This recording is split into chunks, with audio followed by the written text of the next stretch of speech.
the name of Mr. Bright, Hove Haji. Please forgive any mispronunciation. You're welcome, Mr. Bright. All right, thank you. Don't worry about the pronunciation. I understand. Thank you so much for the opportunity. And before I proceed, I don't know if we are allowed to go with this system or we are showing our videos or I'm even permitted to show a video. If anything, let me know. Oh, okay, Mr. Bright. Yeah. I think what we do here is we give the platform to the facilitator alone so that we don't have any interactive for him to share the screen and everything. So you'll be the only one permitted to either share a screen or use your video. All right, that's fine. All right, thank you once again and welcome to this session of the program. I first of all want to thank you for joining, spending this few time to join this program. To first of all thank the organizers, the various districts that came together to propose this program and putting some of us on the bill to speak. I don't know if you're okay with the audio. Please, is the audio okay? If it's okay, just unmute and give me a confirmation. Is the audio okay? Hello? For now, it's okay for me. It's very okay. Everybody can hear me clearly, right? Yes, please. Yeah, sure. Yeah, sure. All right. Thank you so much. Good. So I first of all want to thank my colleagues, Mr. Mac and Mr. Confidence, my very good friends. I was told did a wonderful job from the very first day and the second day. It's okay.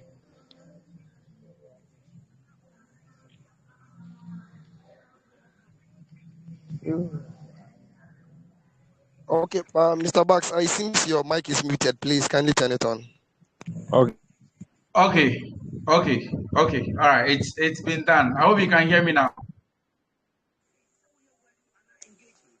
Yeah, you can hear. Yes, please, we can hear you. All right, so we want to, the whole process of scholarship set is categorized in various aspects.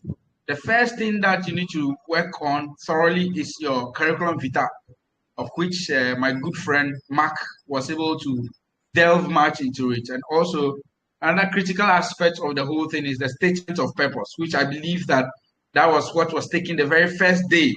So if the CV is tackled and the statement of purpose, most of the time we call it SOP, is also tackled, then another interesting part of it is the cover letter and also the real thing itself. So this evening, my session is further divided into three aspects. The first one will be looking at the cover letter writing. The second one will be recommendation, and the last one is the search itself, the scholarship search itself, what is entailed into the whole process. So the first thing that we'll be doing is our cover letter. Our cover letter. Somebody will ask, what is a cover letter? I'll be sharing a slide with you, and we'll be going through briefly. And somebody will be asking, what is a cover letter?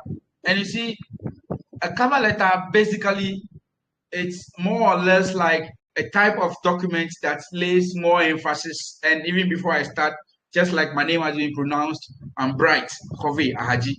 You can have a problem with the pronunciation, but don't worry. I want to start with a very interesting quote.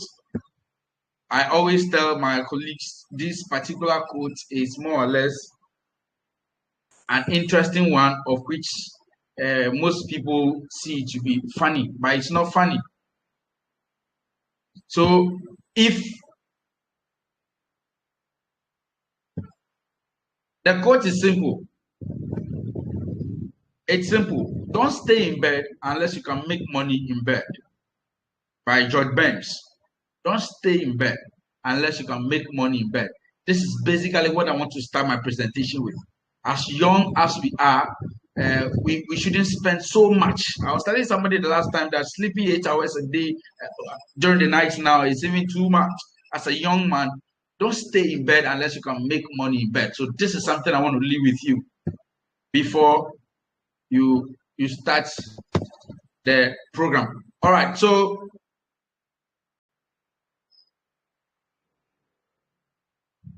All right, so let me give the slideshow now. Okay.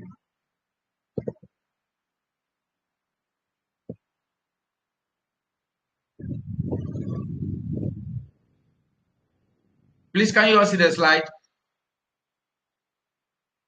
Hello? Sure, we can see it. Please, can you see the slide?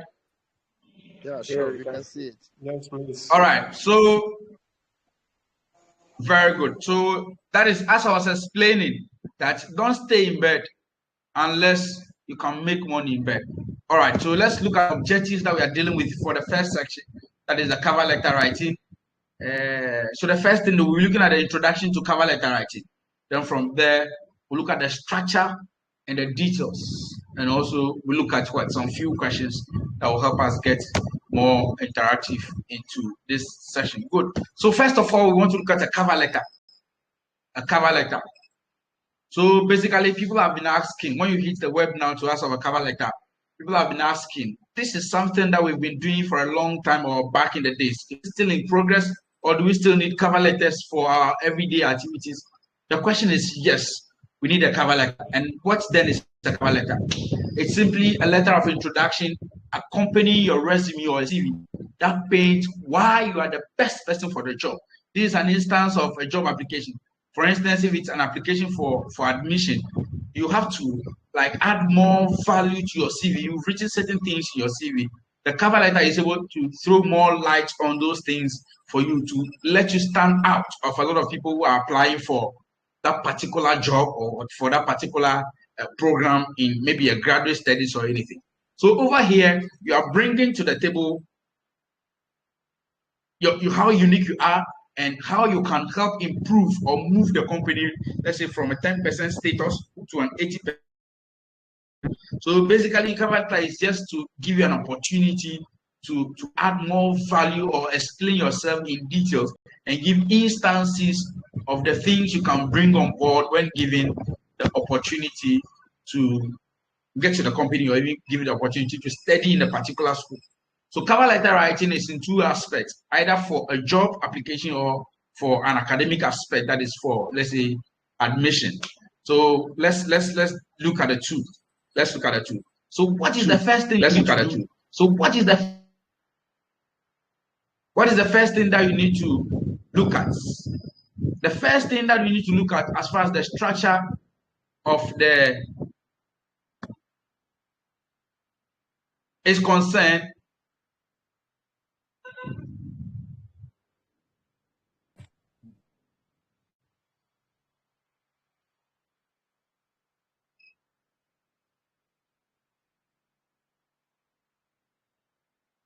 okay, I want to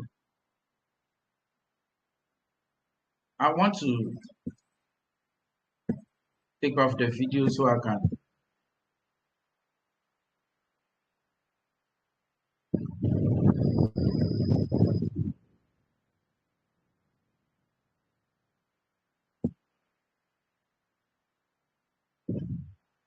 I'm sharing the screen again, so give me some few minutes.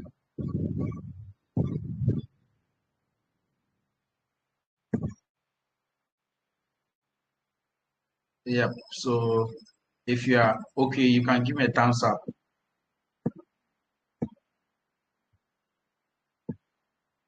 Yep.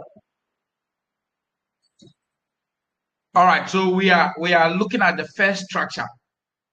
We're looking at the first structure. Number one is your contact details.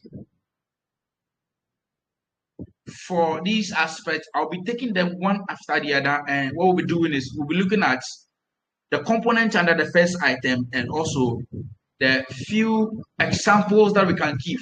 For instance, we are looking at contact details. That's the first item that you need to deal with as far as the cover letter is concerned. But even before you get to these aspects, you should be able to research more on the company that you are applying for the job, or probably the institution that you are applying for admission to. First of all, you should research on it. If it's, let's say you want to apply for, let's say, to University of Alabama to read MSc cybersecurity and digital forensics. You should be able to read more on that program. Look at a few things that the school demands from you, your previous experiences that the school might need to offer you an admission.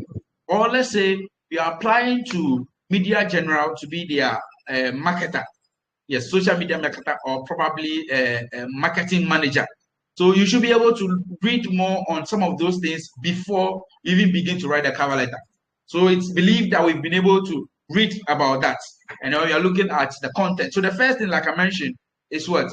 Your contact details. So over here, we're talking about your name, your address. For instance, the name, I gave an example there. That is what Bright Hovey is my name. That's it's the one writing, and also the address. You can just your street name, your town, your box number. If you have anything, your zip code, just bring it. Your phone number and your email address. Everything that you need to offer to these people so that they can reach you at any point in time should be captured in this particular category. That is your contact details. That is the first aspect. Because of the time, I'll be a bit fast in it so that maybe when we get to the questioning time, we might come back to some few explanations. So, but if I am rushing up and you feel I should come back a bit, you can signal me through the chat session. Then we'll be able to deal with that because we also want to move at the same pace.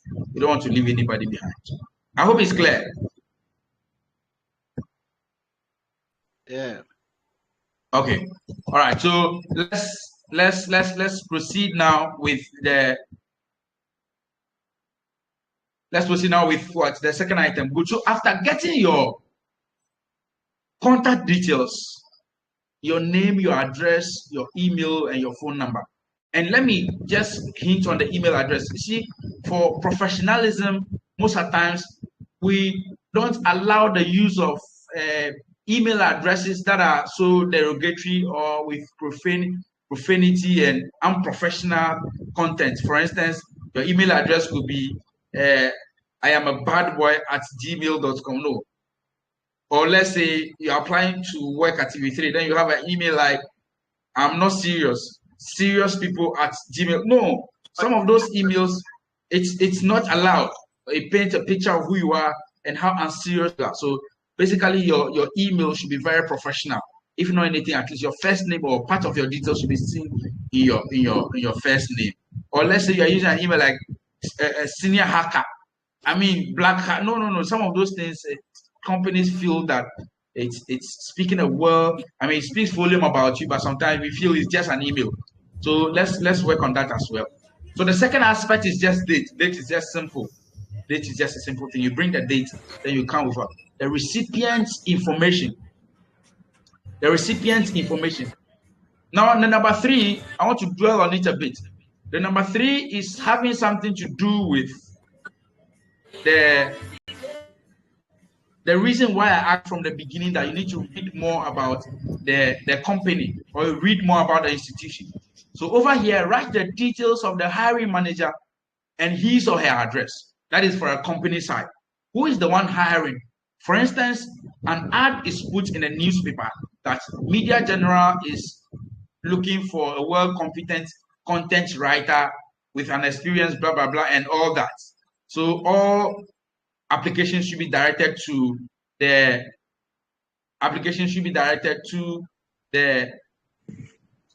hiring manager, Media General Incorporation or Media General Group, Mr. Michael Otiaje.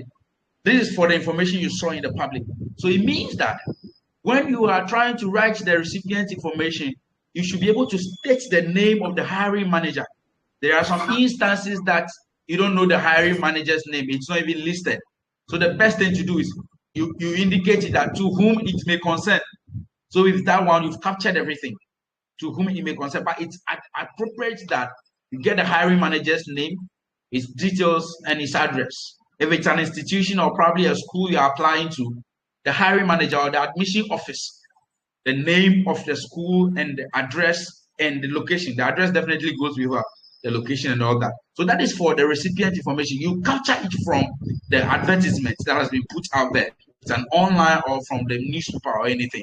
You capture it from there, then you indicate it in the recipient letter. So far, we've captured 3 items: your contact information, the date, and the recipient information. That is 3. If any question at this side, or I should finish with the presentation, then the question comes. Whichever ways, I'll be glad to pick it up. Are we good to go? Hello? Yeah, we are Yeah, good to you go. can go on. All right, so we kindly go on. Then after everything, we will Yeah. take the questions. Okay, that will be fine. Then you can note the questions down. So when I'm done with the first session, we look at it. Very good. So we've dealt with 3 contents so far. That is number 1, 2, 3. Now we are on number 4. The 4th one here is talking about your greeting, your expression of greeting to the hiring manager. So whenever possible, address the hiring manager by name. So like I said earlier, you've captured the name from the advertisement. So let's say you are applying for a marketing manager at Media General. So the hiring manager is Michael Oti Ajay. So over here, it's simple. Dear Mr. Ajay, if it's any name at all, or any company, any institution, there are institution, probably a University of Ghana that you're applying to, and so the one in charge of the admission, these details will be there. So dear Mr. So and so, then you capture it there. Like I said again, if the name of the hiring manager or the head of admission unit is not captured, the best you could do is what? To whom it may concern. Yes, to whom it may concern. It's allowed. To whom it may concern. To whom it may concern. Good. So that is for the greeting. Then we quickly zoom to what? The opening statements. Opening statement. Now, this is where you need to do a lot of things. The question is, who are you? And now this is a question that just outrightly, when you are asked, if you're not very careful, you can deviate. Some people, when they ask you, who are you? Then they say, I am Bright Hovia Haji. No. We call something elevator pitch in this academic and job interview and all that. In the first 10 seconds, when you are given an opportunity to speak to a panel or to defend yourself, to tell the panel who you are, what you say in the first 10 seconds is what is very vital to the panel to make decision with. So you should be able to make so much impact in the first few lines of your cover letter. So this is a point that, who are you? This is a question. Now we are having some few questions here to guide us to write a good cover letter. And I tried my possible best to bring in some few examples that you can write. So who are you? What are some of the relevant skills and accomplishments you have? What are some of the things that you have? And what are some of the things that you've already done that you think can help the company? Don't forget, the skills that you have and what you have already done, that is your accomplishments, you'll be able to relate to the job you are applying for. For instance, Media General is looking for a content writer or a marketing manager. Okay, so let's assume that I am applying to this particular position. So first of all, I want to let them understand that I read about your advertisement for a marketing manager at Media General with great interest. Now, this is where you talk a little about your skills and what you have done for the companies previously. So just to start with, you'll be able to say that I am so and so who holds degree from this so university. I studied some few courses and I worked with so and so companies under this unit. And over here, or under this unit, I served as the deputy marketing manager for 3 years. And under this role, I was able to do following 1, 2, 3, 4. Now, when you're able to list out those things that you have done, it should be able to tally with the job you're applying for. For instance, a marketing manager.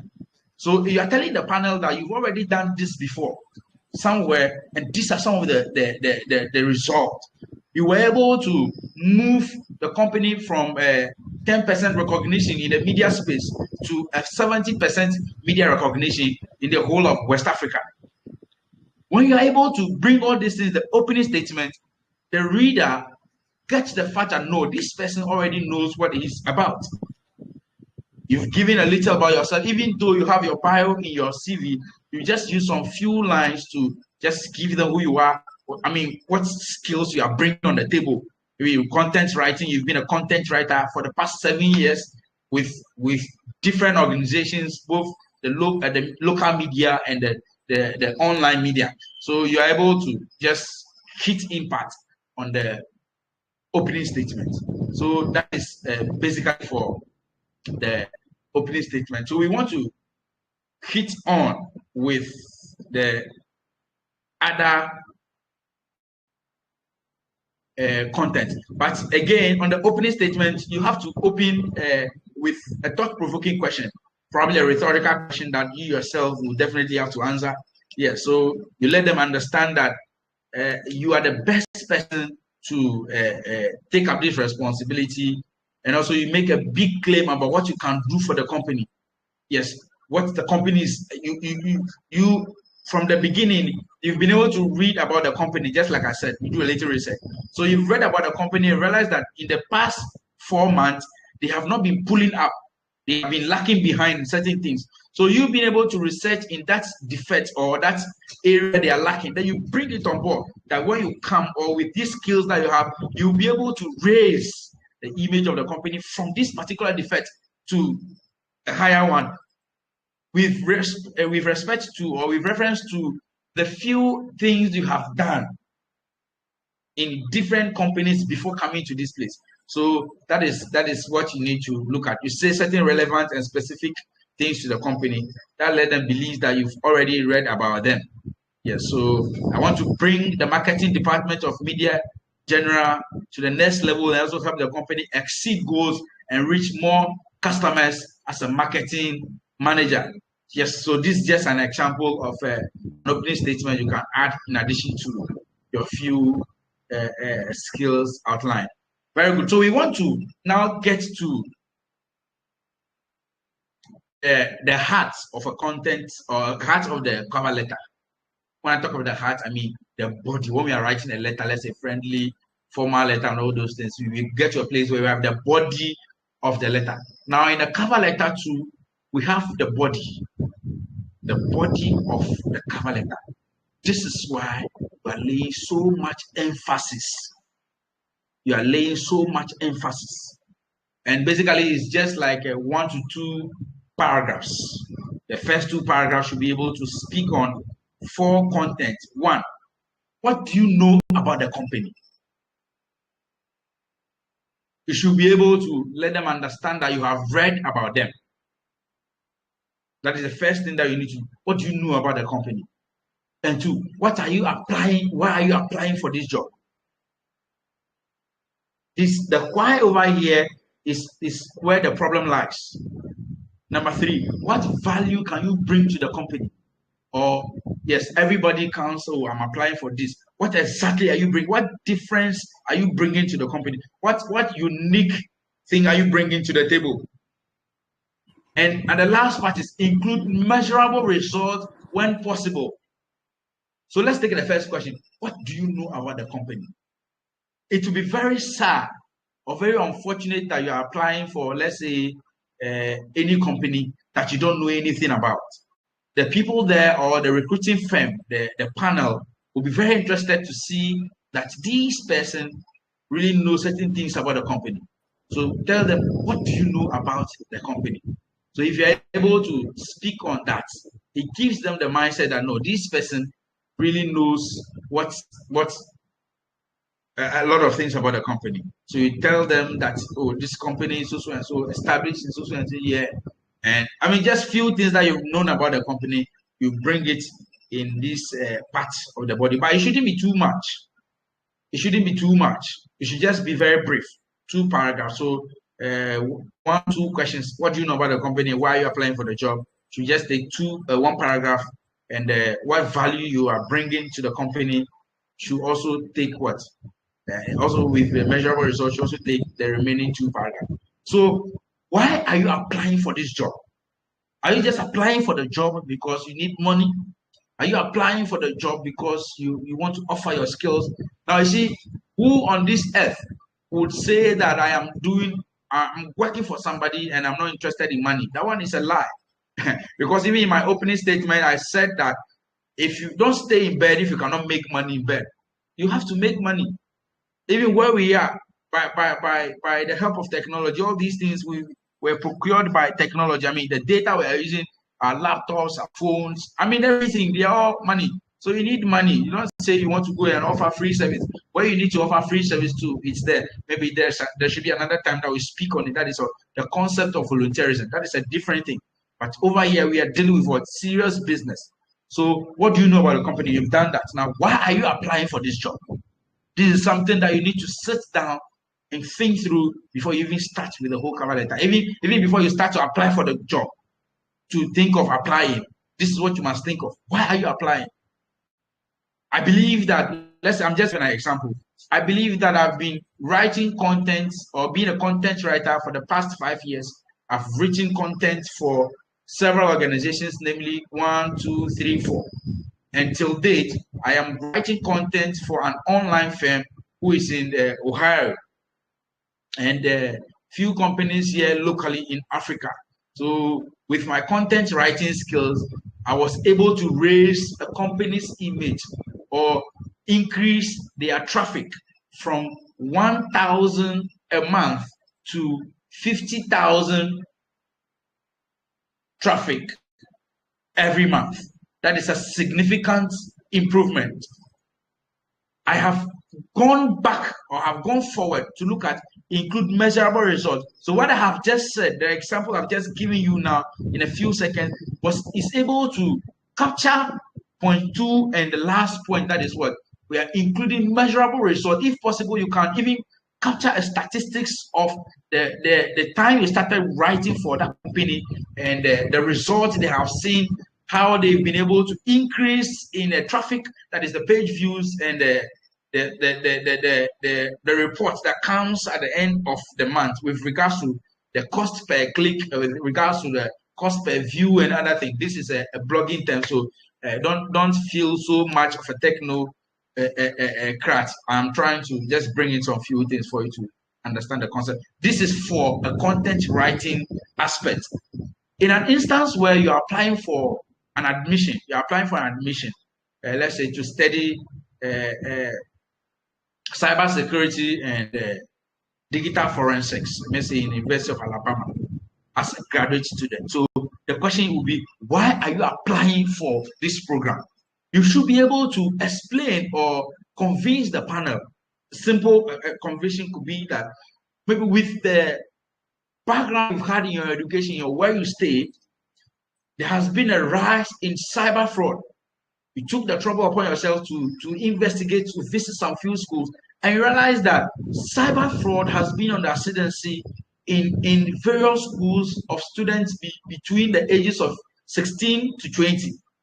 So with this, you realize that you needed more insight on the concept of cybersecurity, not just for yourself, for earning a living, but also to help your community so that cyber fraud or cyber bullying can be a thing of the past. If you can't be able to eradicate it completely, you'll be able to minimize it to a lowest state. Good. So this is why you are applying. So I've captured the work side and also the school side. Whichever way you are applying for, whichever way you're writing the cover letter for, this is an example that you have to bring in. And what value are you bringing to the company? Or let's say, what value are you bringing to the school? Some people, they will get your admission, but when you get to the school, you tarnish the image of the school. So what value are you bringing?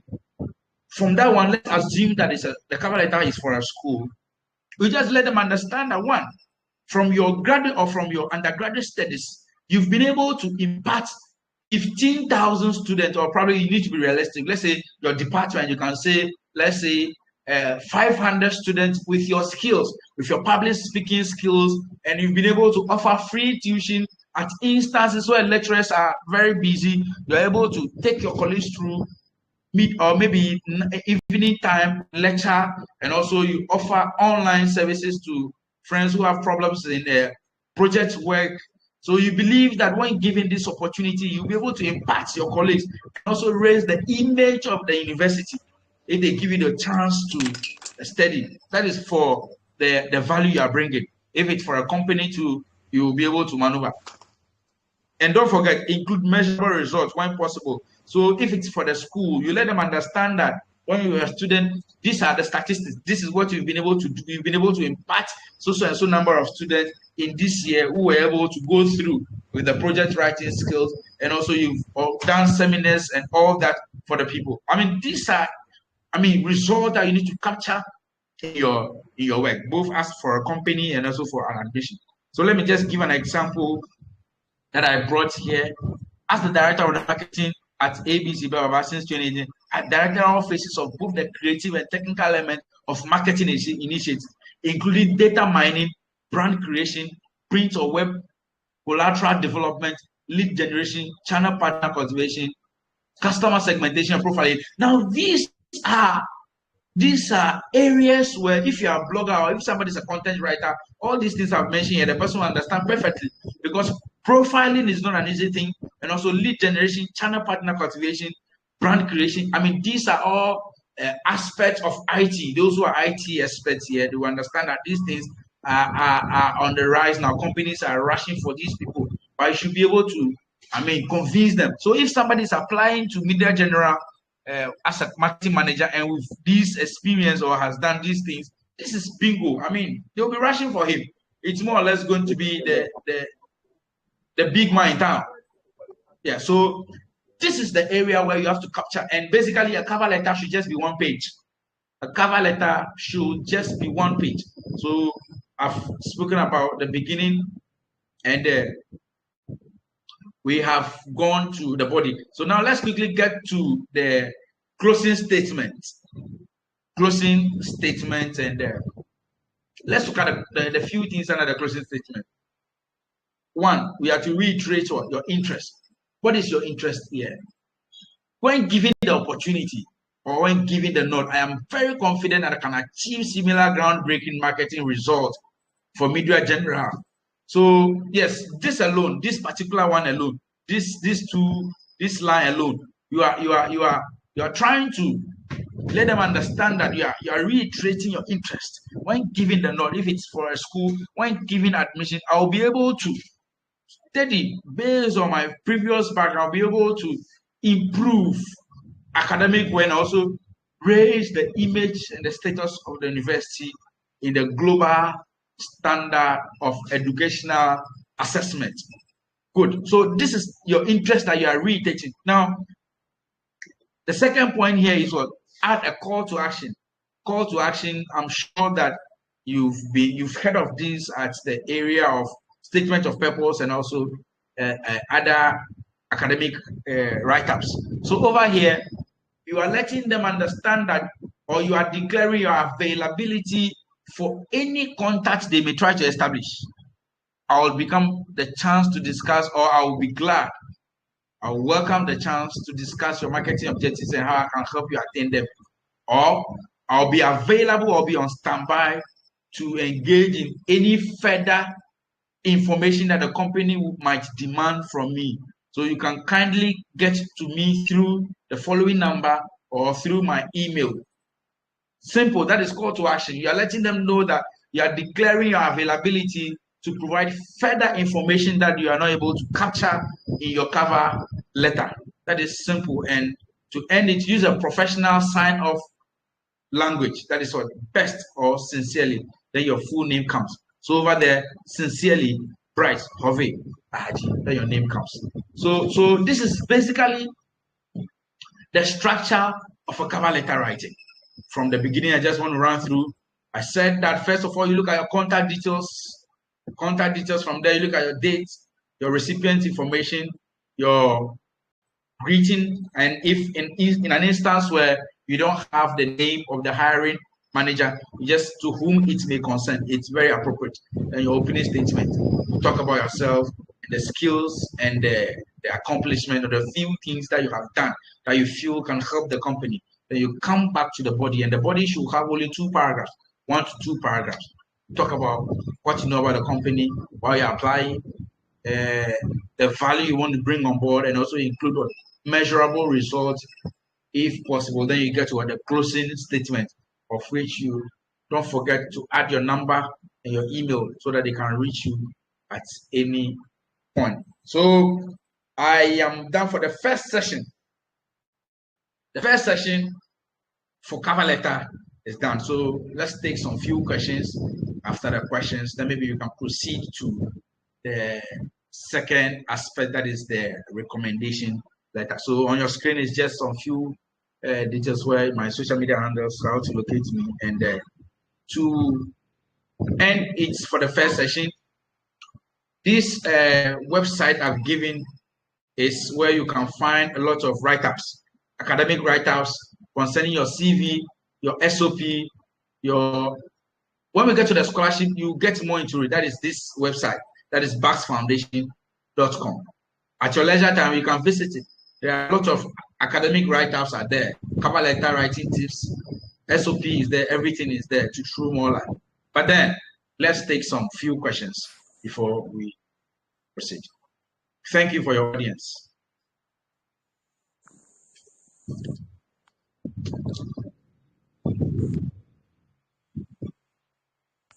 Miss Rosina, please, if you can hear me, you can maybe moderate for questions. Or Mr. Joshua, are you there? Can you hear me?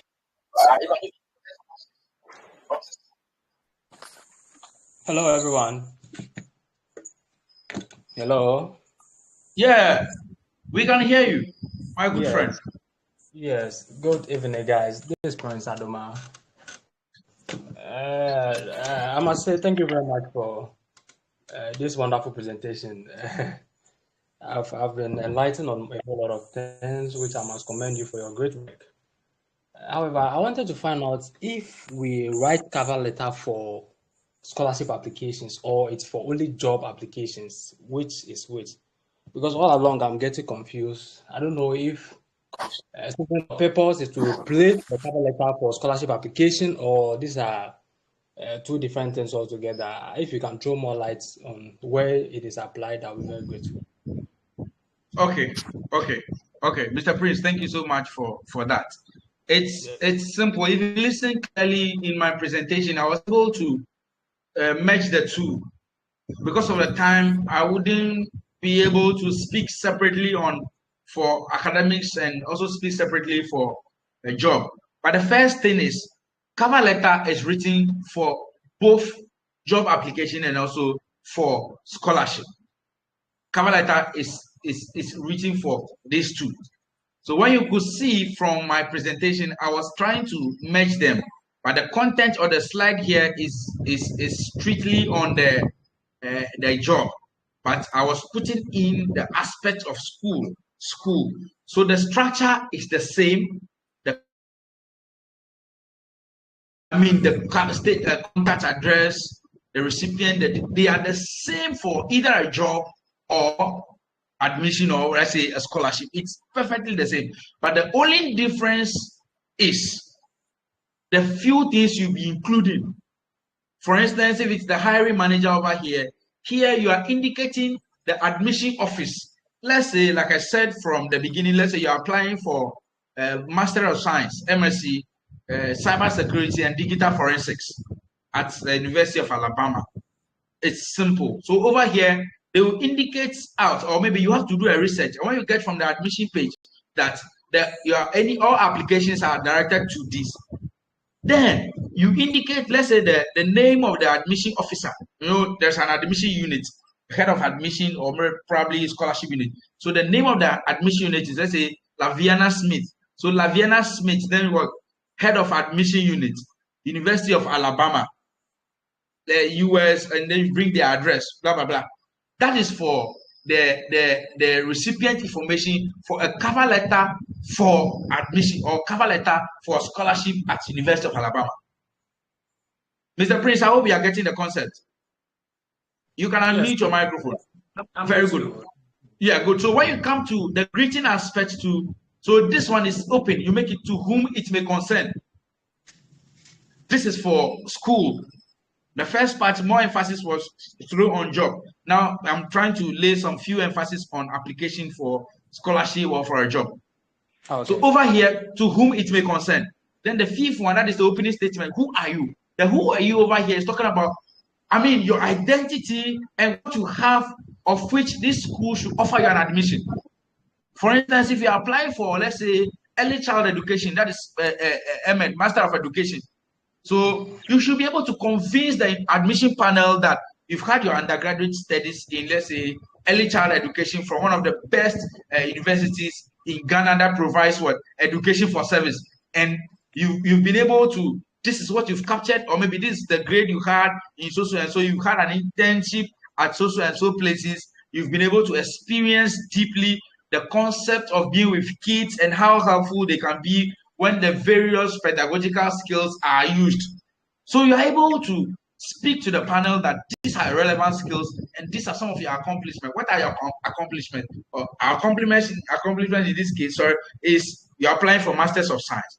So it means that you've already done your undergraduate. So you let them understand that you've had your undergraduate education, so and so, with maybe second class uppers or second class with upper division. Yes, so this is an accomplishment. So from there, you look at what? The body. So the body is just telling them that, you are telling them that, what are you bringing to the school? On what ground should the school admit you?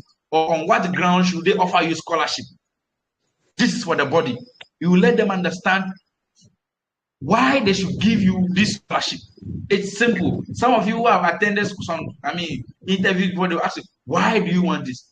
When you sit for a scholarship interview, I remember the first time I sat for a scholarship interview, the question was thrown at me, Mr. Bright, why do you think we should give you this scholarship? It's a simple question. And how you'll be able to answer this question can just let the panels decide outrightly. But in this case, it's not an interview, but it's a cover letter. So you should be able to convince them why they should give you this particular scholarship. You should speak about your financial background. You should speak about how impactful this course will be to you and how relevant it will be to the immediate society or immediate environment. If you're able to say this, the panel will know that no, when they're able to empower you to complete this course, it is not just empowering an individual, but rather they're empowering a whole lot of neighborhood. So that alone is also a plus. Then you include what? Measurable results. When you were not able to get these assistance, you hustled, you struggled before you get an assistant to finish your undergraduate. And looking at what involves in your masters, it involves so much, but you are very determined that you want to do this particular course to help the immediate society. Just like the example I was giving first, that in your area, maybe in your surrounding, there is so much cyber fraud and cyber bullying. So your main emphasis is more or less like a societal norm or societal problem that you want to address. So the institution will be able to buy into the idea that you are trying to solve a societal problem. So this is an instance where they can consider your application for a scholarship. So the closing statement for the scholarship side will be, you are reiterating, when given the opportunity, I will do our possible best to increase the image of by studying and trying to impact my colleagues. Teaching, giving them free assistance with the skills I have outlined earlier. Then you do the same call to action. I'll be available for any further discussion on my academic results or maybe transcripts that I've submitted, any further details. That's all. Then you bring sincerely, then your name. So basically, the cover letter can be for a job application or for a scholarship application. Okay, thank you very much. Thank you very much. You're welcome, my brother.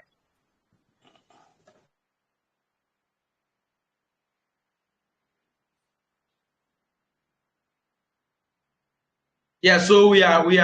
Any other question? Yeah.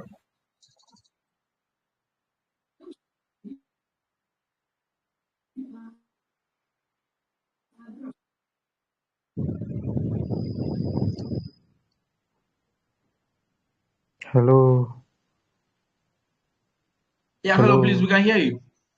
Mr. Godwin, yes. Yeah. Please go ahead. Yes, I want to ask, it seems like you only talk about those who have experience on field. So what about some of us who doesn't have any experience on the job market if you want to apply? That's very fine. This was a question I encountered recently in the presentation. Now companies now, both locally and globally, every advertisement they put out there, first thing, number of years of experience, 2 years of experience, 3 years, blah, blah, blah. And the question is, what of those who don't have any experience? But the question is, there's no person on earth that is ready for a job market who doesn't have any experience. The question is, after university education, you had the opportunity to do some internship. You had the opportunity to do your national service. These are areas that you can capture to add to your experience. And two, in these periods, some instances, some universities wouldn't give you the chance to do an internship. But on this webinar, I am advising that as somebody who is very determined to be able to meet what the job market demands or the demands of the job market, you should be able to undergo a concept which I love so much, which is called volunteerism. Go to companies and volunteer for 6 months, or probably you can do for a voluntary extension or service extension. For instance, some of you are doing your national service now. When you finish, you can request for an extension, which you won't be paid, but you are ready to do that. Let's assume that after your service in a company, let's say you are doing your service at Cocoa Board, maybe the seed production unit. After your service, you've applied that extension. You want to help them. You want to be there and be helping them. They'll be sending you to be buying wache and gobe and all that for them. For the next 6 months, you are cool. This is what you're doing. Now, if you are there rendering this service for these people, and maybe for the next 5 months, and a vacancy comes for a position that you've equally qualified, if you should apply and another person applying from outside, who do you think they will select? Basically, I'll mute your microphone and respond to this before we continue. Who do you think they will select? Would they select the person outside, or they will pick you, the one who is rendering voluntary service to them first?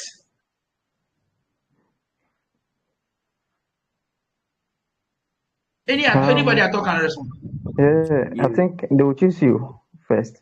They will pick you because they believe that you don't have so much experience, but you have availed yourself to learn, and you are offered free service. So in order to take care of that aspect of which people say they don't have any experience, I always advise my friends and my colleagues and the young ones that if you claim you don't have any experience, please go for volunteerism, go for voluntary service.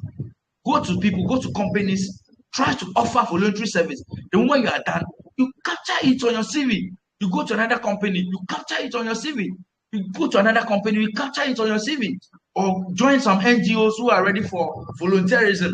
By the time you are done, almost like 5 companies. So you've worked there as a marketing manager for 6 months. From there, you've been an intern, a voluntary service. The moment any company sees that you have rendered a voluntary service, I mean, these are some of the things that they want to see.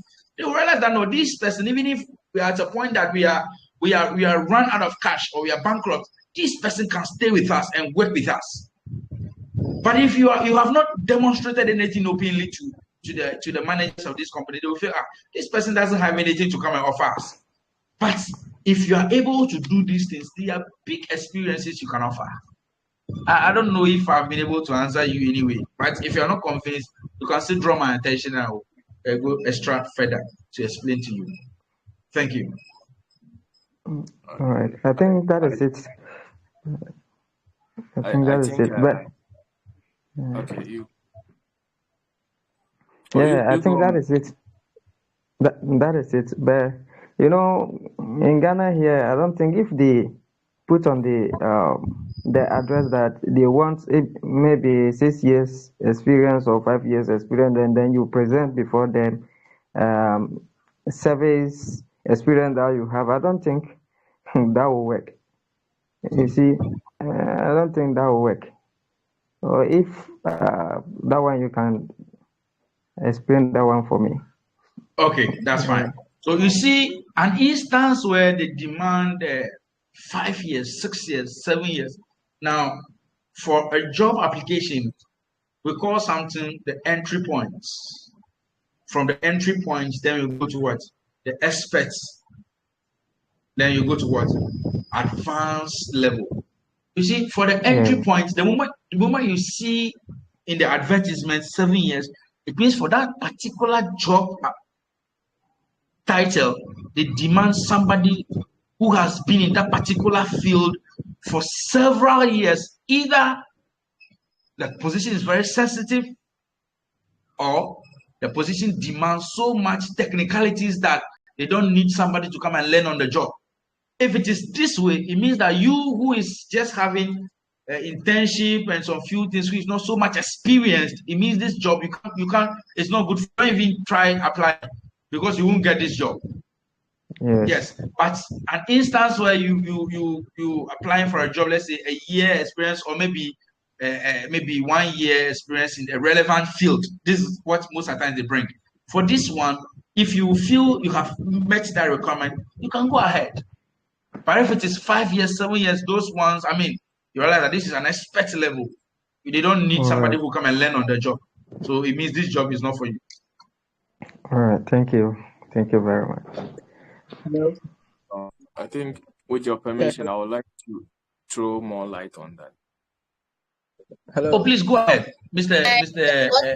Please go ahead. I'm sorry, that's not for. Please, I want to ask a question. Okay. Please, per the experience, when you are writing, do you back it with an evidence, or you just state them? Mr. Ben, evidence as in what? Because let's say if I say maybe I worked in a certain facility for a particular years, and then I did this and that, increase their productivity. Like, I'm asking if I will just state them, or I'll need an evidence to back it up. Oh, well, I've gotten your point now. Let's say you have worked in a facility as, let's say, a nurse or a receptionist or anything. Good. So the question is, have you included that in your CV? I believe that you've been taken thoroughly. My big brother took everybody thoroughly through CV. So the question is, have you included that particular place that you've worked? Have you included it in your CV? If it is there as maybe a referee or probably work experiences, and the company demands an information from where you have worked and you're laying emphasis, they will have to trace it. They will trace it themselves. Don't worry. They will get it. But just that you have to include measurable results. You should be able to give them statistics, what you have done. But for them to authenticate what you are saying, they will do that themselves behind us. Okay. All right. Behind us. Okay. Thank you very much. Moderator, please, if you can grant me the audience, because we've spent an hour and there are two things for us to do. If I can proceed with the other ones. Thank you.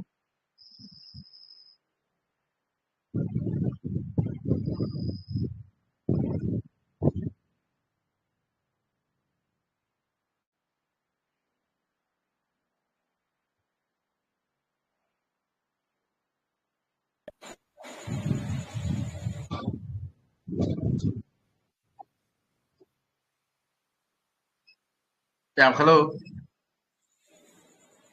Hello. Yes. Please do proceed. Okay. All right. Thank you so much. You can please leave your comments and further questions on the platform. I will respond to you probably after the session. So I want to zoom into the second aspect of the presentation, that is recommendation, letter of recommendation. Pardon me, I want to just take a seat. All right, so the recommendation wouldn't waste much time on it. I'm glad we've been able to delve much into the cover letter, rather. Now, the recommendation letter, it's simple. And this one, it doesn't demand so much work from you, the applicant, either a job or for an admission. It doesn't demand from you anything. This is basically written by somebody who has, let me talk about the academic side first. Somebody who has supervised your work. That is, when I say your work, it talks about, let's say, your project work, at the end of your undergraduate studies or your semester projects, anything. If it's an IT side, maybe a web design or blogging or programming, somebody who has supervised you or who is your lecturer or your mentor. These are people who are most of the times demanded or requested to write a recommendation letter for an applicant. For instance, if it's a job application, this one, it can be anybody, somebody who can speak for you and vouch for you. That is all. Let's say for a job application, you're applying for a media work, let's say marketing manager, just like I said from the beginning, I want some consistency. So let me use that same one. So this one, you are applying for marketing manager. So you need somebody who knows you, that you can do that particular way to speak for you there. So it's simple. So this person will talk about you in a document form and submit to the company. Sometimes you don't even see what the person has written. That is for the job side. Now for the academic side, where you are to list. So most of the times what happens is, if you're applying for an admission, let's say a scholarship, they will ask you to list the names of the recommenders. So they will demand the name, the institution, the email address, and also the contacts, that is the number. And most of the times what they demand is, I want to lay more emphasis on this, they demand that the person who is the recommendee or the recommender should use his or her corporate email. Very simple. Corporate email and a normal email. It's simple. When you say a corporate email, it's just like, let's say I work for an IT institution, okay, Emperor's Academy. Emperor's Academy. So my corporate email, for instance, my own email is .brigh@gmail.com. And my corporate email will have something to do with the company. So let's say bright.emperors@gmail.com, or probably brighthove@emperors.co.uk. They always demand an email address that is a corporate, representing exactly where the recommender is working. So for instance, let's say you have applied for an admission or a scholarship, and your recommender is from, let's say, University of Education, Winnipeg. So the email you are providing should have the email of the lecturer should be, let's say, john@uew.com or .co.uk, something like that. That is almost what they prefer. Good. So this one, the reason why I am saying that we didn't waste much time on this is because you are not the one to write. It is the lecturer who will have to speak well about you. For instance, I'm still using this program. Let's say MSc, Cybersecurity and Digital Forensics. You have to just, in the application process, you give out the name of your lecturer, his email address, his contact, and his institution. For instance, let's say if I have a friend at UW who I have to use as a recommender, let's say Dr. Williams Samson, University of Education. Let's say he's the head of the department for ICT. So head of ICT department, University of Education, Winnipeg. Then his phone number and then his email address, William Samson @uew.com. So what I will submit my application. After you are done with the application, then the institution, let's say I've submitted these to University of Alabama, or let's say Michigan Tech University. So the university will contact this person, the recommender, will write an email to this person that so and so person, an applicant with an applicant ID, has submitted your details for a recommendation. We'll be glad to receive your recommendation. The recommendation should please follow this format. Then they will give you the format. There are some instances they give the format in a way of a template, of which, or in a URL holding a template. So they click on the URL and there's a form to fill. The form they fill at the end of the day when they submit, it generates into a document back to the university. That is one aspect. The second aspect is they will just give the outline. We want you to, how do you know this person? What are some of the projects he has done under your care and then you are supervised? Then you indicate it. And do you think that, or how relevant do you think his skills that he has outlined, or you knowing him, how relevant do you think those skills can help him study this program in our university? We'll be glad to receive this from you. So your lecturer will now sit down based on the outline that he has been given from the university to write this for you. And this person should be somebody who knows you very well. I always emphasize on this. It should be somebody who knows you very well, can speak well about you.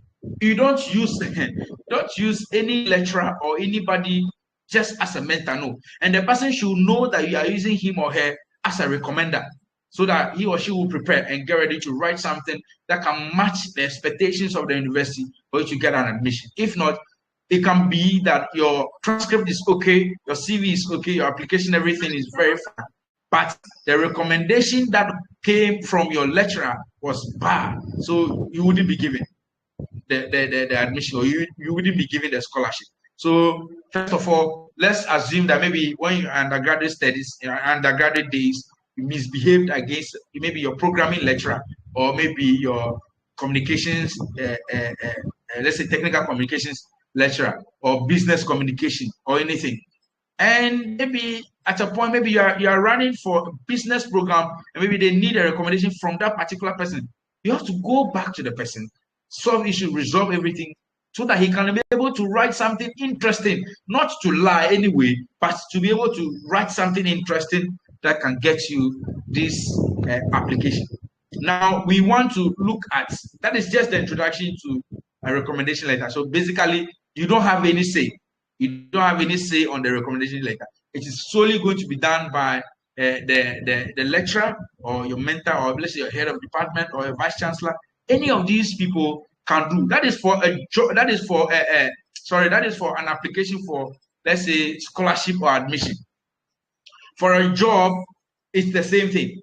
The recommendation too must come from somebody, probably your previous employer, because he knows you very well.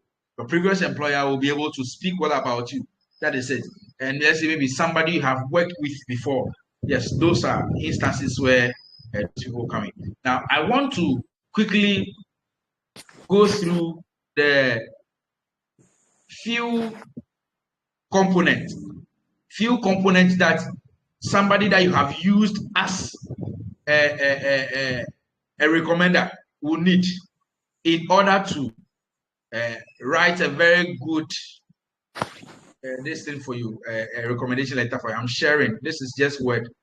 It's a Word document I'm sharing with you. Yes, it's simple. Now, over here, the recommender is expected to just give a brief introduction about himself. For instance, if I'm the lecturer who is writing a recommendation for, let's say, Mr. Prince Adoma, for a graduate scholarship he has applied for, let's say, University of Ghana. So first of all, after I have given my details to whom it may concern, they have a format. So the first thing is I should be able to give a brief history about myself and my expertise. So who are you? Your relationship to the applicant. So if, let's assume that Prince was my student back in the days, let's say 4 years ago, he was my student at, let's say, University of Education, Winneba. I taught him programming courses. So over here, maybe at the time, I am now the head of the department. So it's simple. I am Bright Haji Kovi, the head of department for the ICT unit at the University of Education, Winneba, for the past 2 years.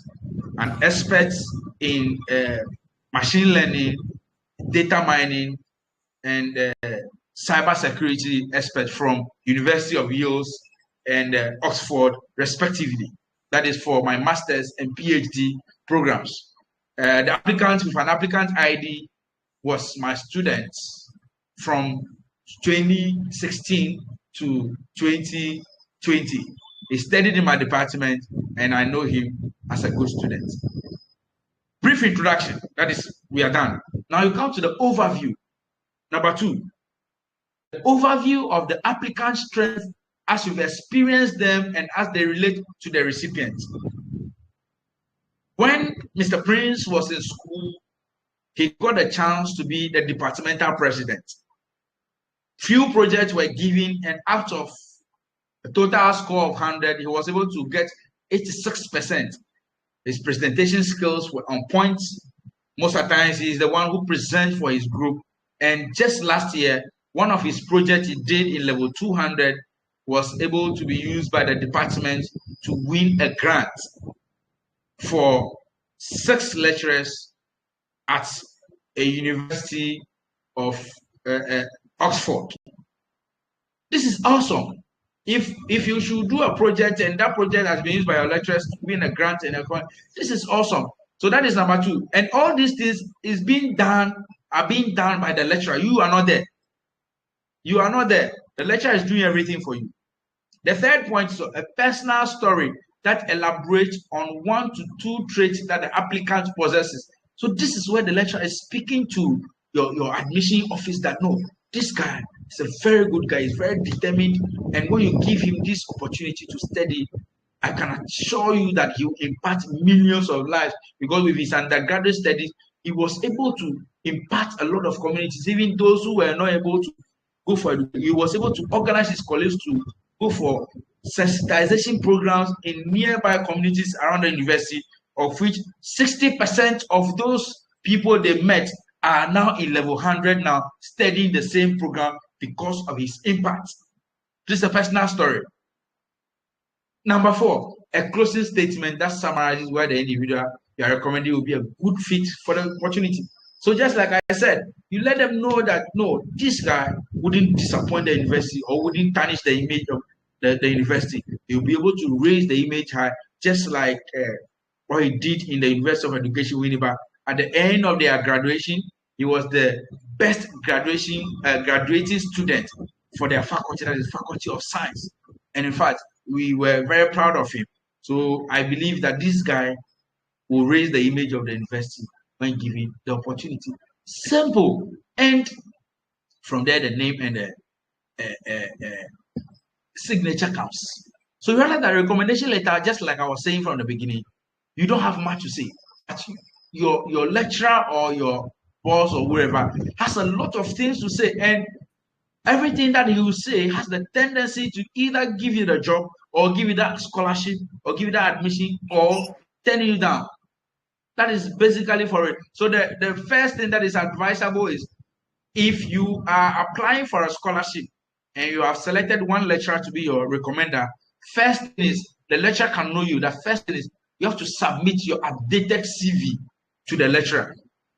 That is what you'll be using to, get some few facts to buttress on his points in whatever he'll be doing. All right, so I've just shared with you the details of a recommendation letter and also the content of what the lecturer will be writing for you.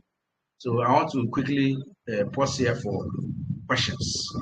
If there are some few questions, we'll look at them before we zoom into the last aspect of the presentation. Thank you.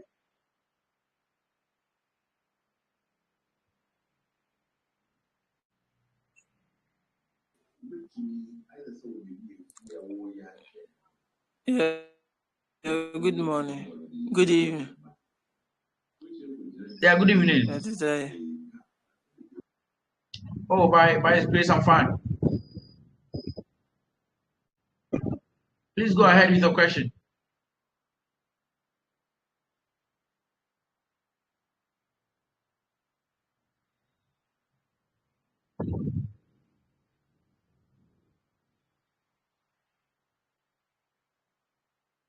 Hello, please, you can go ahead with your question.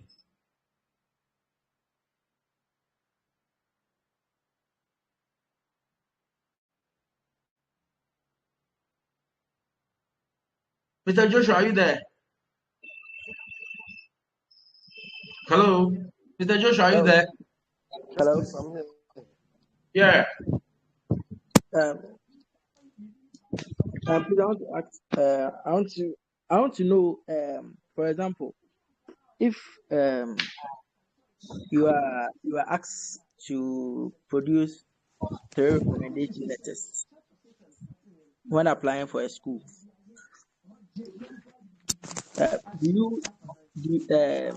does it mean that you have to get all the recommendation letters from your school, your previous, like the university you went, or you can get it from where maybe you did your internship or you did your. Hello. For a letter of recommendation for a scholarship, it is advisable. It is very, very, very advisable to get it from your university or your academic institution. That is, you are going to study. Yes, so they should know how relevant your previous study is to the new one. So, like I mentioned from the beginning, you can, or some institutions will try and make it that you just provide the details of the recommender, and they will contact the person themselves, or they will ask you to upload it to the system. So maybe you get to the person will write for you, signed and stamped, then you will scan it and send to them. This is how it works. You indicate there, and it's based on every institution and their system. Some people will want it that you go for the recommendation letter and submit to them yourself. Others will also demand that you just give them the details of the recommender, and they will contact the recommender themselves, and they will get the details. They believe they want to get the trick, so maybe if they want to get it from you, you might lie. Yes, so that is it. Okay, thank you. You're welcome.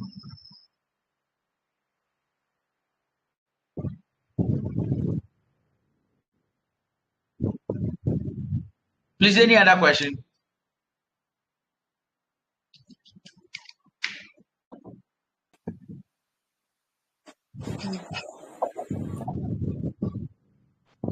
Hello. Yeah, hello, Mr. Joshua, we can hear you. Yeah, I think since we don't have further questions, we can carry on. It seems we are almost late, but then let's see what we can do. So if there are no questions, we can proceed with the last session, and then after that, we can take questions from all the sessions we've taken. That's fine. That's fine. I think that would be appropriate. So we want to get to the main thing, the real thing. We've looked at this, we've looked at that, look at how to do it. I want to look at the real thing. What do we do to win a scholarship? It's simple. Most of the times we've been thinking that these things are magic, but they are not magic. It's simple. Just go by the principles laid down, and you'll be able to get it. First of all, in order to secure a scholarship outside, one, you should be able to conscientize yourself. Are you ready to study outside the country? You should be able to answer this question. If you are ready, how ready are you? Let's assume that you are here, you want to study outside this country, and you realize that as we speak, you don't have a traveling passport. It's strange. The traveling passport should be there. That is the number one thing that can take you outside this country. One. And the first thing that you need to do, aside, is to getting what? A research done. I'll be speaking deeply and lay more emphasis on this aspect. I'm sharing some few details on your screen. In order to win a scholarship, secure a scholarship to study outside this country, there are some relevant documents that at all costs are needed. Relevant documents, I listed them here. There are 6. There are more than 6. The other ones could be the ESTL, GRE, and TOEFL, and all that. How you can see. But the first 6 is what I'm focusing on, because we want to make sure that, some of these things, the GRE, the TOEFL, and they are very difficult to get, and it's expensive. I learned now you can get GRE for almost like $200. And $200 now, it's almost 2,000 something. But let's look at the relevant things needed. The first thing is your admission letter. Now I'll be speaking on this a bit. Admission letter. There are 2 ways in securing the scholarship. One, there are some institutions that the more you get, when you apply for admission, the more you get the admission, you also get what? An automatic scholarship. That one is very good and it's very difficult to get. The second one is you apply for admission. After getting the admission, before you use the admission letter to apply for the scholarship. Let me cite an instance here. Let's assume that you want to study geography at University of Ghana. Bachelor of Arts, Geography at University of Ghana. The first aspect is you apply to University of Ghana to meet their requirements. When you get admission letter, then you use your admission letter to apply for a scholarship. Let's say MTN Ghana Foundation or GNPC or any other scholarship, or maybe Ghana Scholarship Secretariat, Accra. This is the first aspect. You apply to the school, you get your admission, then use the admission letter to apply for the scholarship. That is one. The second aspect is, I'm throwing more like that you apply to the school, and the moment you get admission, you have automatic scholarship. This one is bingo. When you get it outside the country this way, they give you admission and they offer scholarship outright. It's bingo. Now, most people think that when you apply for admission, automatically you are given a scholarship. No, it's different. There are institutions that do that. If you are privileged that institution is dealing with that, you are fine. But there are some institutions that you just apply as a student, as a normal national student. When you get your admission, then you now process the scholarship, maybe from that country. Let's say University of Yale, you've applied to do business communication, masters, business communications. You've gotten the admission. Now it is left with you now to apply for scholarship for that particular program. These are the two aspects. So one, your admission letter, that is what I say in the bracket, optional in some instances. Two, your curriculum vitae. Your CV should be very updated. Mr. Mark took you through a professional CV for a job application and also a CV for academic work. Your CV should have relevant details and must follow the standard format. Now, there are some institutions that they will give you the format in which the CV should be. You should be able to comply to it. If you're not able to comply, then automatically you're out.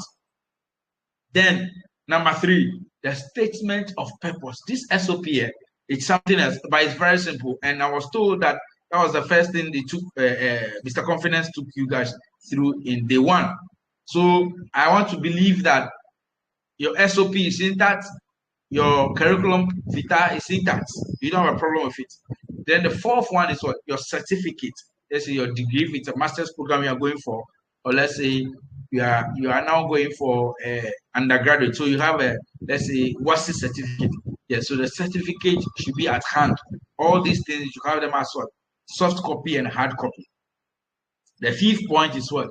Your academic transcript. And this must be endorsed by your registrar, that is head of academic unit, must be endorsed. An official transcript, not the one that you will print from your portal. And instances where you have a transcript with unofficial as a watermark, you don't submit those documents. You won't be taken serious. So the sixth one is what? Your recommendation letters. We just look at this, your recommendation letters. So you have applied for admission, then you allow your lecturer to write a recommendation to augment.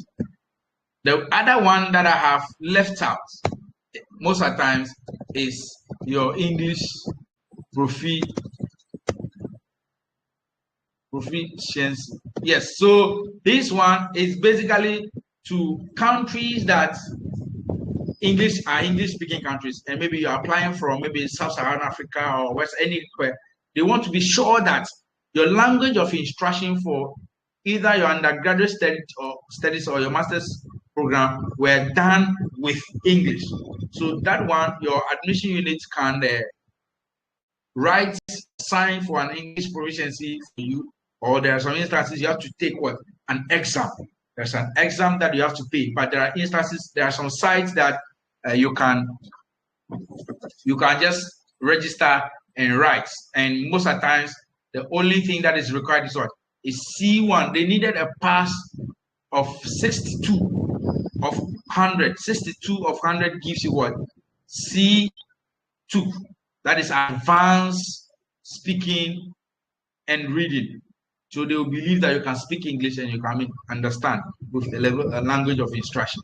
That is for that one. So if all these documents that I've mentioned, they are ready, if they are ready, then the first thing that you need to do now is what?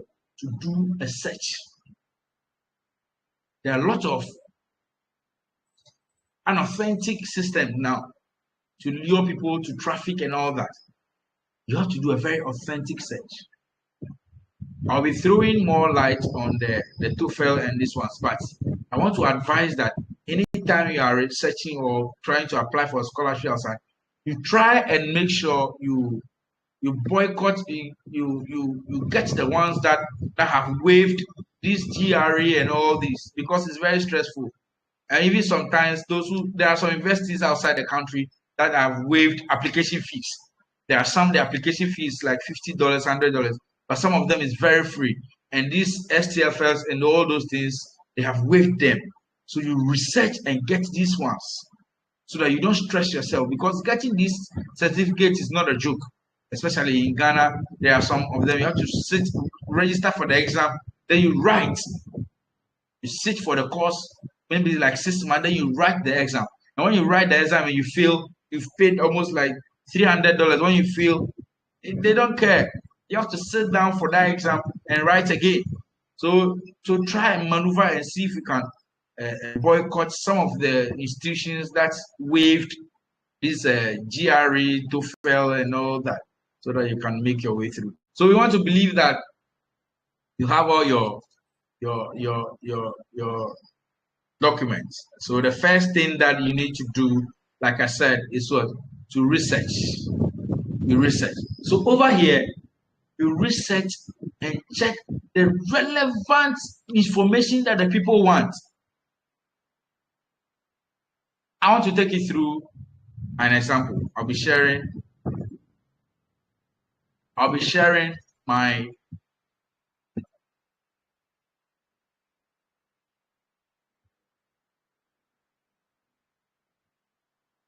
code. So permit me to share my site where I like from the introduction. I was introduced to be a niche blogger. Yes, I deal in scholarship blogs, and I want to share a screen with you. I want us to do something together. So I'm sharing a screen with you. Yeah, so this is the blog. And over here, these are short courses, scholarships.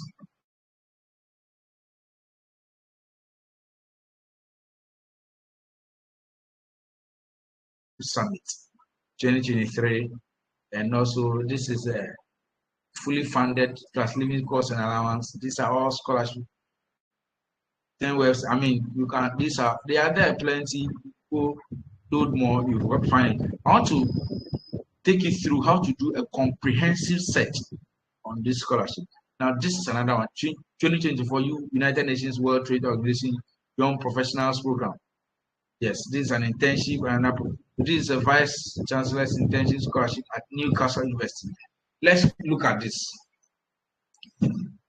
So this is the program, but this is the information you have seen. So in Norway, good. This is at Newcastle, good. So you take your time, then you read. Now this is saying that they are offering a scholarship. Take your time and read about it. Most of the times these scholarships, they have a concept or they have a value. So you need to first of all read about the scholarship. Who are they? How did it come about? And you'll be able to see a whole lot of things when you after reading. Another side is what you lay more emphasis on what? The eligibility. This is where you lay more emphasis. Eligibility here. Eligibility, your requirement. Then you come and waste your time and read. Now they are saying that first, to be eligible for this scholarship program, applicants must be domiciled in one of the following countries. It means that you should be staying in the following countries: India, Indonesia, Malaysia, Nigeria, Thailand, and Vietnam. So if you are from Ghana, automatically this scholarship is not for you. Or when you apply, you won't get. So you just ignore it. You proceed to what? To look at further opportunities or scholarships. Good. So let's look at Google Line. And this site, we publish authentic scholarships every day. We publish authentic scholarships every day. So I will encourage everybody to keep visiting this site. You can just bookmark it.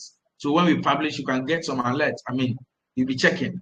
So this is also another scholarship for 2023. Please, what's the name of the scholarship? The site.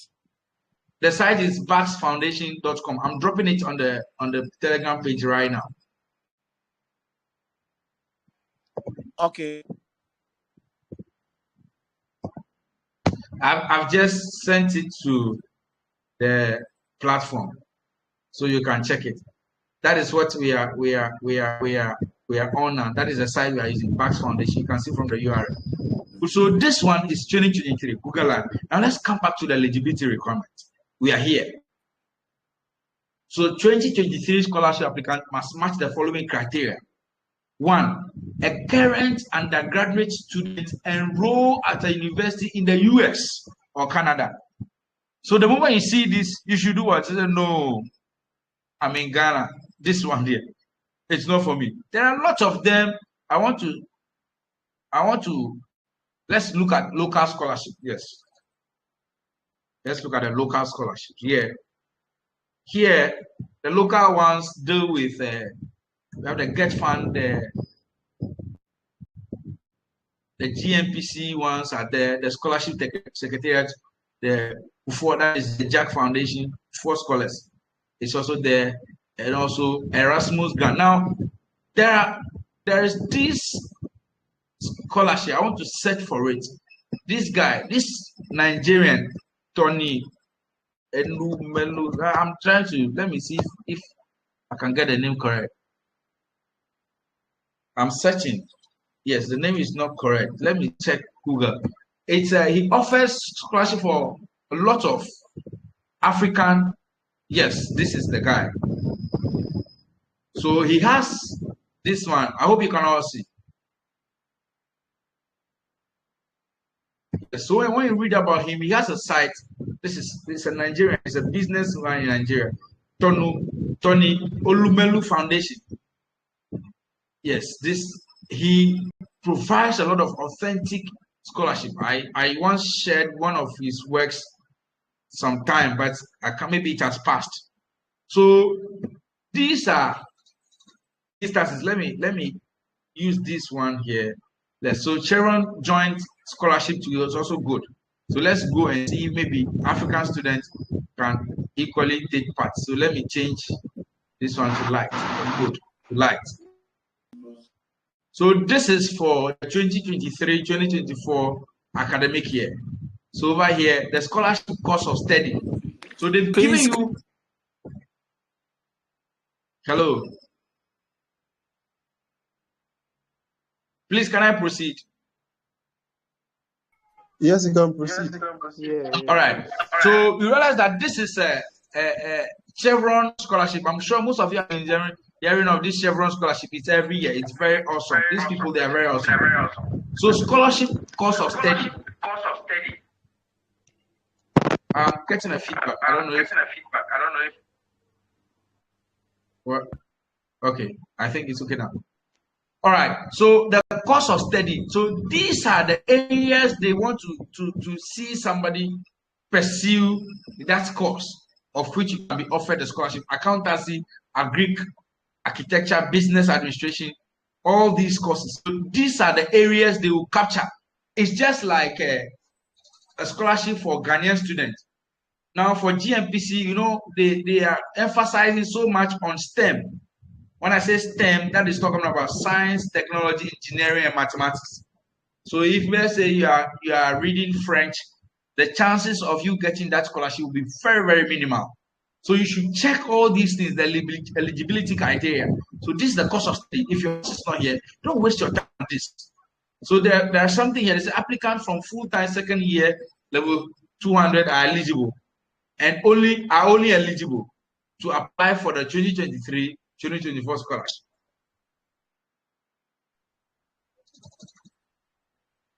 This is a simple notice they are serving. They are saying that you should be a level 200 student in a full-time university.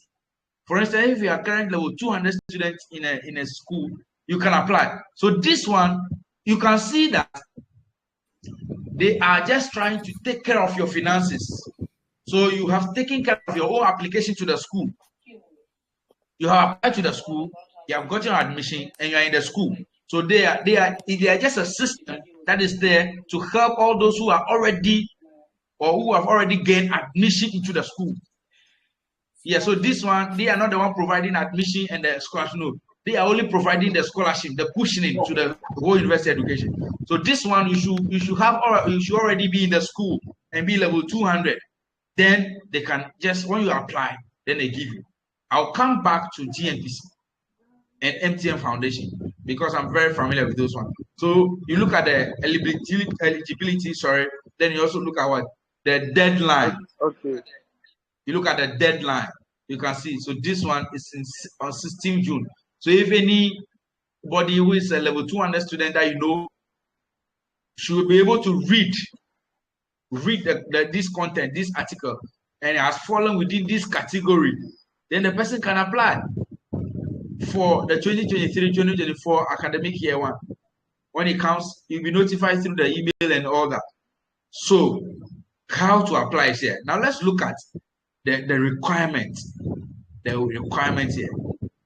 They are saying before you start this application, ensure you have a clear scanned copies of the following documents. Passport photograph with a white background, not more than 3 months old. It means that if you want to apply for this scholarship, it's simple.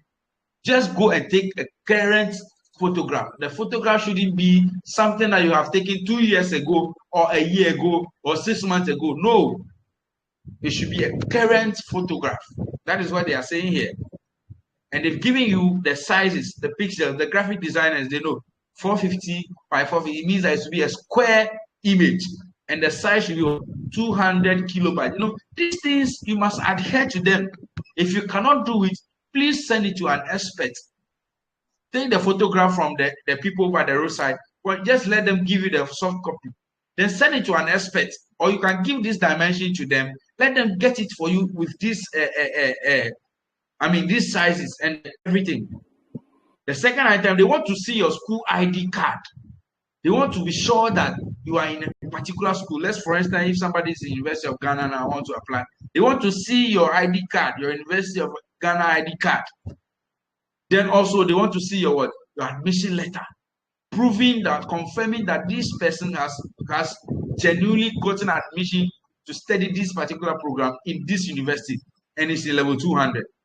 Then they want to also look at what? Your birth set. Your birth set, birth set there. Now you should get it.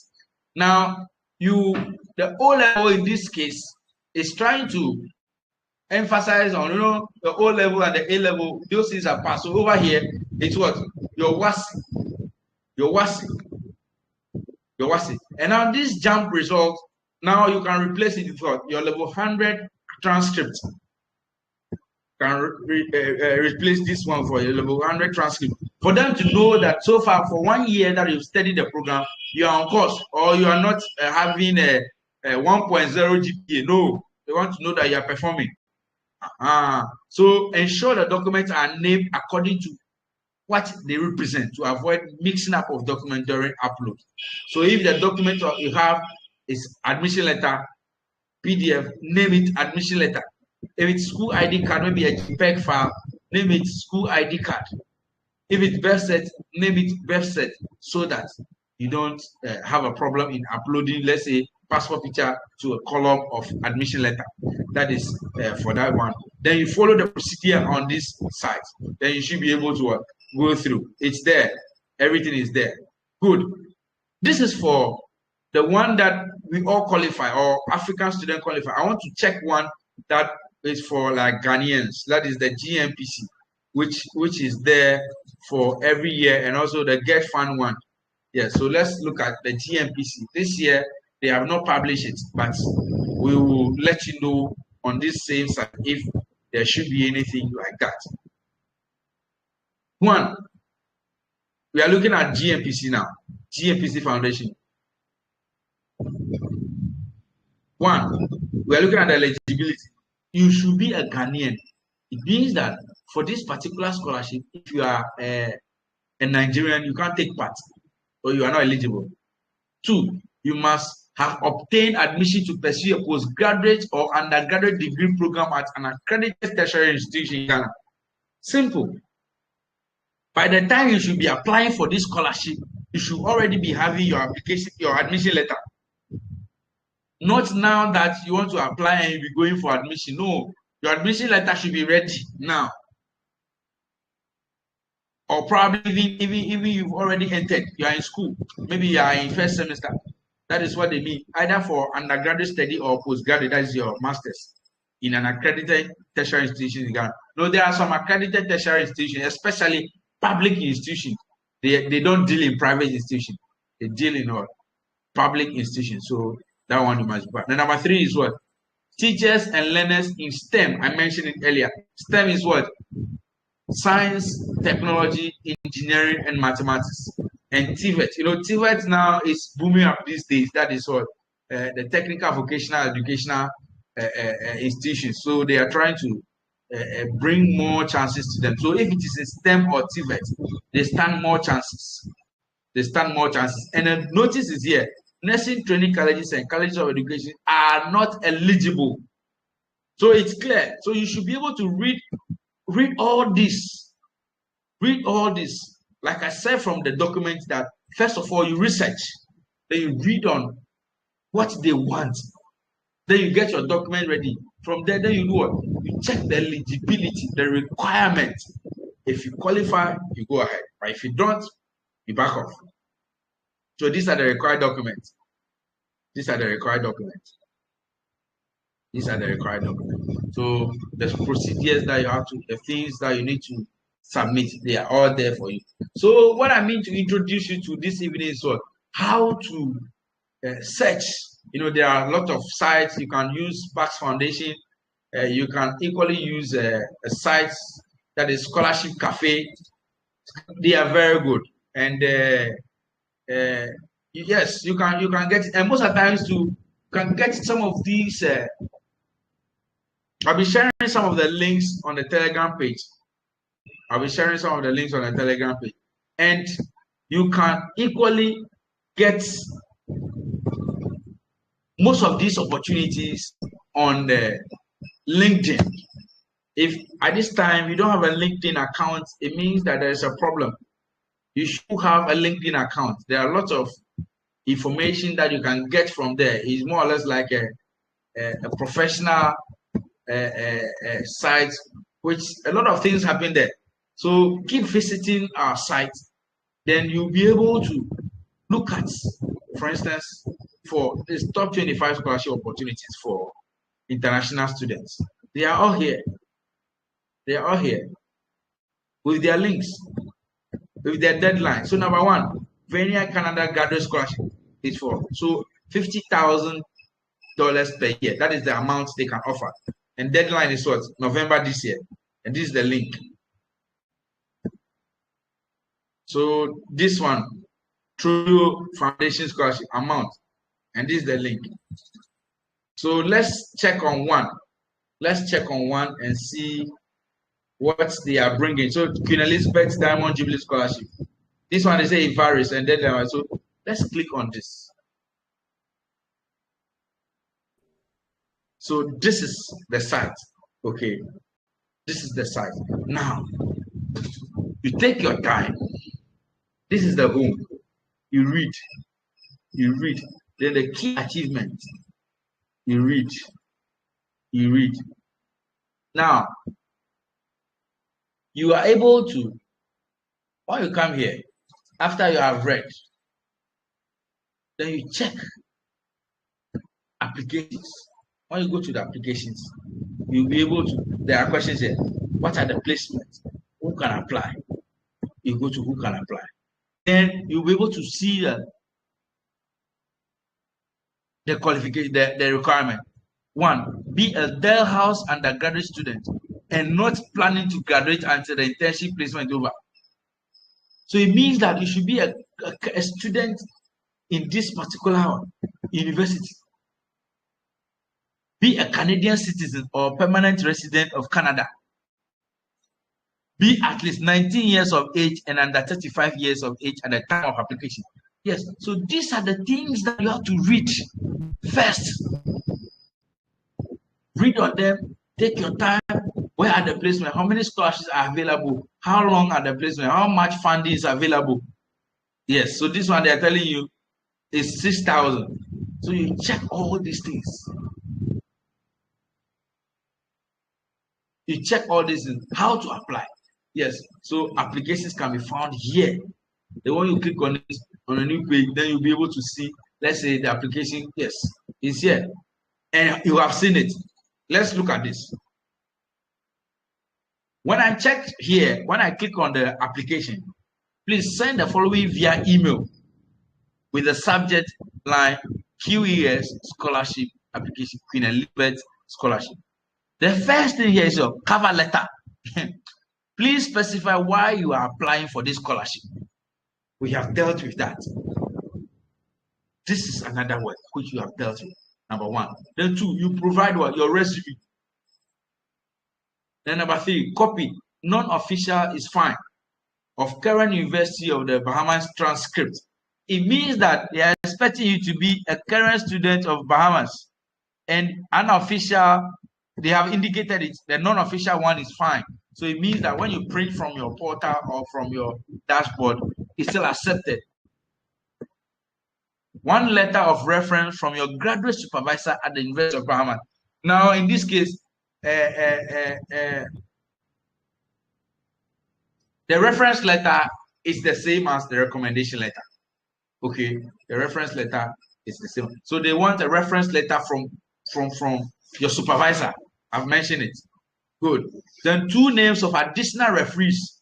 So over here, you are providing their name, position, and contact information. I've mentioned earlier. So they are contacting them themselves. You contact these guys themselves to request for additional information.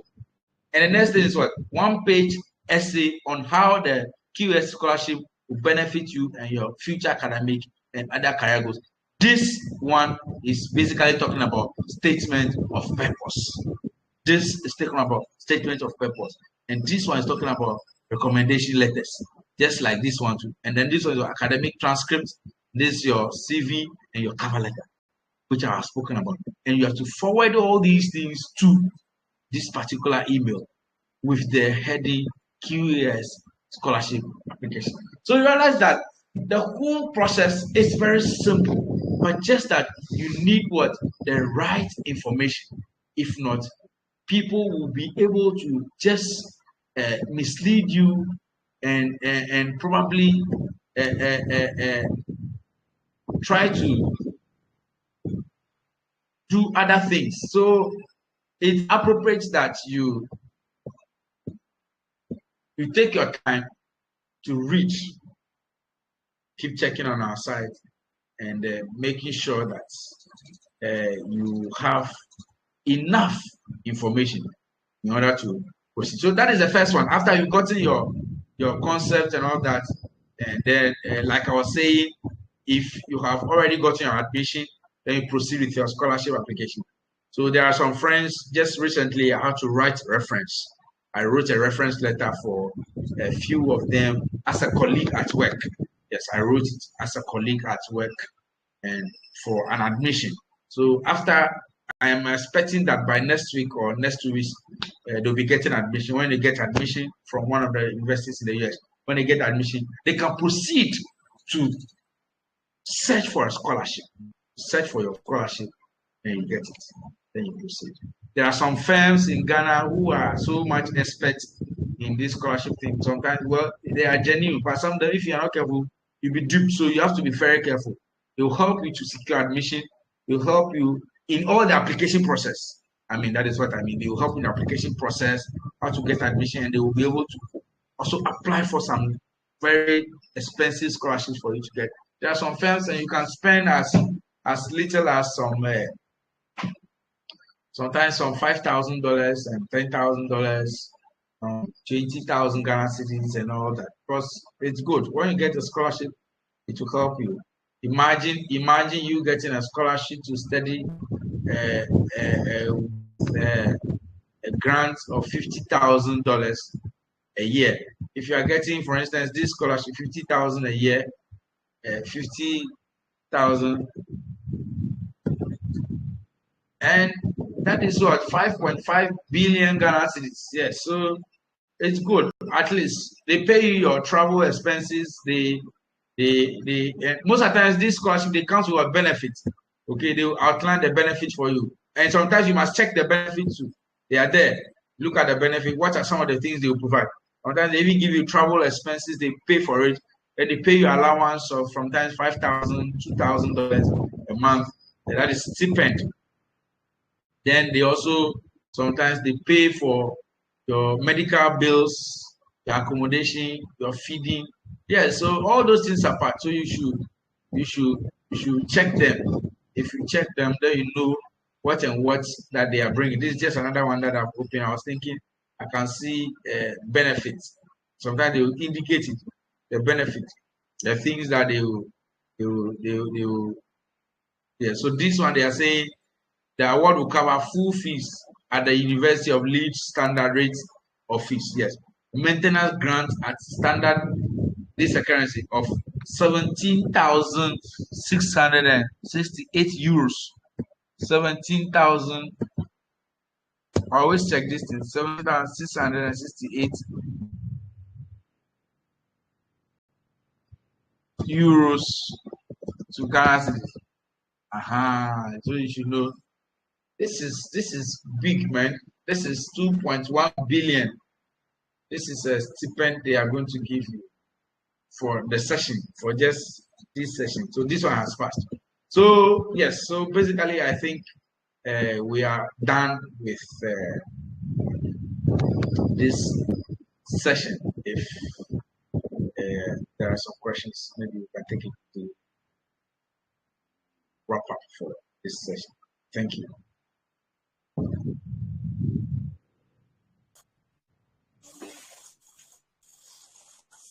All right, so Mr. Joshua and Mr. Rosina, if I can get them right, so please you can. Joshua is here.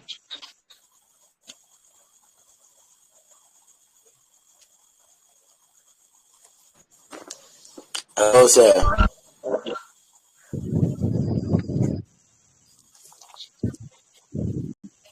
Hello, sir. Yes, please, I can hear you.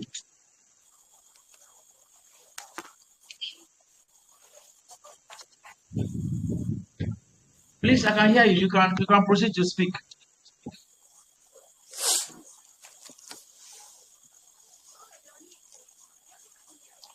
Okay, sir. Good evening once again. Yeah, good evening. Yeah. Please, I'm Francis Menu. Yes. A visually impaired person. Please, my yes. My question is, do they also have scholarship opportunities for persons with disabilities? Okay. There are scholarships for everybody. There are scholarships for the PWDs, that is the people living with disabilities. For visually impaired, the other ones, hearing impaired, they're all there. but you need somebody who can guide you. For instance, with this application, you need somebody who can guide you, get the right institution that will be able to offer you the right program. So you must intensify your research work. If not, you'll be as if it will be like you are researching, but you're not getting anything. There are schools there who are ready, and there are some firms there who are so much into BWDs. They are really interested to assisting them. So your main thing is what? To research, to get these people, and when you get them, I think you'll be done. Oh, okay. Thank you very much.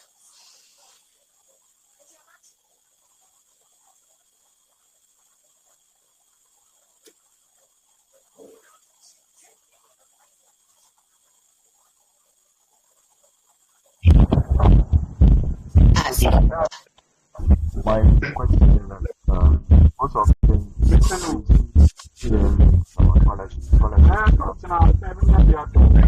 how do you participate? Reception.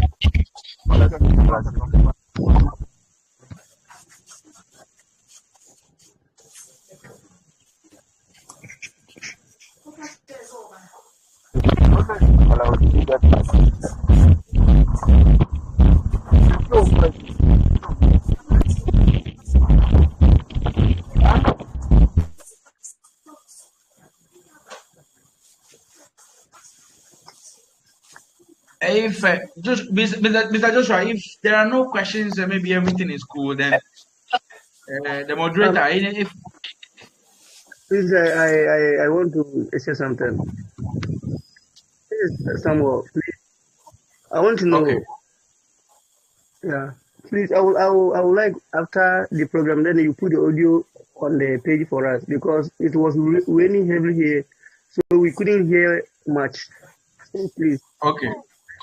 We can put the audio. Hello, sir. Okay, sir. Yeah. I say I'd like to find out if the slides can be shared on the page so that we can in our leisure time we can go through it again. Oh, okay. Okay, I'll do that through the organizers. I'll do that. You get it through Mr. Joshua. Okay, thank you very much. You're welcome. But I hope that the session has been helpful. If it has, yes. Been helpful, I would like to get some feedback. Oh yes. It's very. We have really learned a lot from you today, so it's very nice. Okay, thank you. Okay.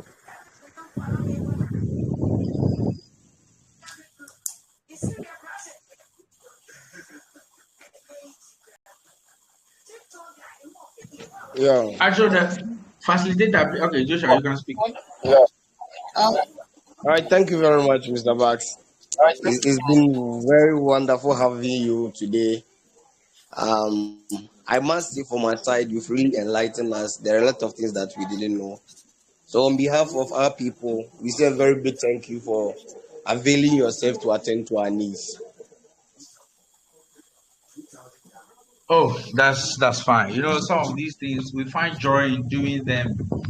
We believe that it's dangerous to. This is one of the quotes that I wanted to use for the second presentation, but because of time, I couldn't do it. It's dangerous to succeed alone. You know, in life, when you are good at something, it's always advisable to share with a friend. When we share with somebody, when you get to a day of an adversity, get back for it from that same person.